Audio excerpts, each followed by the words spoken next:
Rolling on through here on Up to the Second College Football. We got a rematch between an SEC team and a Big Ten team from last year. It was a good one when we talk about Auburn and Penn State. We got Zach Blackerby from Locked On Auburn with us to break it all down. Zach, what's going on, man?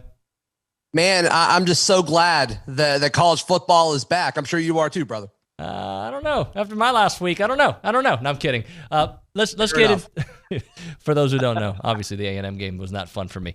Let's talk about this Auburn team. 2 games in, I know that we're going to learn a lot more about them, but are they potentially better than what we thought they'd be, or we're still going to have to figure it out?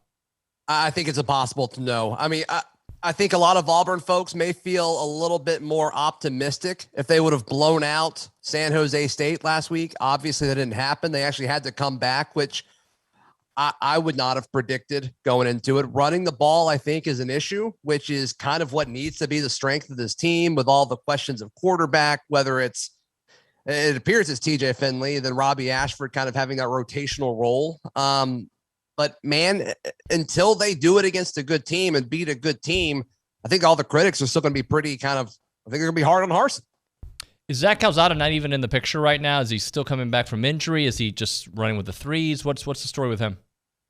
I think he just kind of got passed up, and it was an open competition between Calzada, Finley, and Ashford, and Calzada hasn't taken a snap yet. I think that was all just kind of competition, and look, it sounds like he put in the work, but with what I saw throughout fall camp, he was the worst of the 3 consistently. And he, of course, had his days and impressed, with some of the drills and things like that. But every report we heard, he was consistently the 3rd guy in scrimmages and the 3rd guy that kind of participated in drills. And he never really changed any of that. So give me your evaluation of both quarterbacks who have played. They've had some hits. They've had some misses. Yeah. So Robbie Ashford, I think, is a spark, and it's been interesting to see how this coaching staff has used him. Very, very dynamic. Essentially, when he's in, it's a wildcat because I don't think the coaching staff really trust him to throw the football. I think they gave him the chance to really take the keys and win the starting job, and he didn't do it against San Jose State. He threw an interception, and they didn't really trust him to throw it after that. TJ Finley threw his 3rd pick of the season. He threw 2 against Mercer, threw 1 against San Jose State last week. But after that, he had his best performance as an Auburn Tiger, I believe. And is that a sign of things to come? Was it just Auburn's players being bigger, better, and faster, stronger than San Jose State over the course of a game, and so they wore him down? I think time will tell, but he's got an arm. It's just, can he put it all together? And to me, he hasn't done that yet. So what about the receivers? Because I looked at the numbers. They didn't get going until, midway through the second quarter, something like that?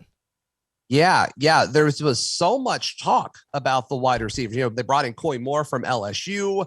Cedric Jackson's coming back for his 20th year on the Plains, it feels like. And it really kind of felt like there was some positive momentum with them hiring, former NFL guy Ike Hilliard to come and lead that room from a coaching standpoint. And I don't think Auburn has 10 wide receiver receptions on the season so far, which is crazy. They throw it to the running backs, they throw it to the tight ends, but I don't know if it's a scheme thing. I don't know if they just feel like wide receivers can't get open. I don't know if the quarterbacks aren't trusting them. There's just been so much focus on the running game and getting Robbie Ashford touches in this wildcat type role that, there's only so many plays that you get on offense. And receivers aren't really getting a whole lot of a chance. Zach, remind the audience, give us a little history lesson of last season, of this matchup, how wire to wire it went, and what it could mean for an Auburn victory. Yeah, I think a lot of fans were very frustrated with how this one ended. Tank Bigsby was running the ball at will. And then when it came down to it, the most important drive of the game, the last one, Auburn's down 8. They need to drive the length of the field to get there. No Tank Bigsby. It was all Jarquez Hunter. But still, if they got to where they could score, they were just outside of the end zone. It was a 4th and 2, I believe, from the 5 or the 6. And Bo Nix throws a fade, misses Kobe Hudson, went on the opposite side of the formation. Demetrius Robertson was wide open on a slant. So a lot of frustration afterwards in the locker room, it sounds like. A lot of frustration throughout the fan base. And I think that was really Brian Harsin's first moment of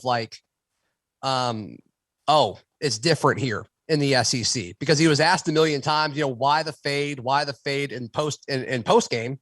And it was a very coach speak answer. We got to go back and watch tape. Which is fine. And then that following Tuesday, when he met with the media, the first question was, okay, you watch tape. What about the fade? Why'd you call that? And you could see in his eyes like, oh, y'all are still talking about that. So I think that was a very monumental game for Brian Harsin and his tenure at Auburn. We'll see if he treats it a little bit differently this year. Zach, I appreciate it, man. Let's do it again, all right? All right, sounds good, man.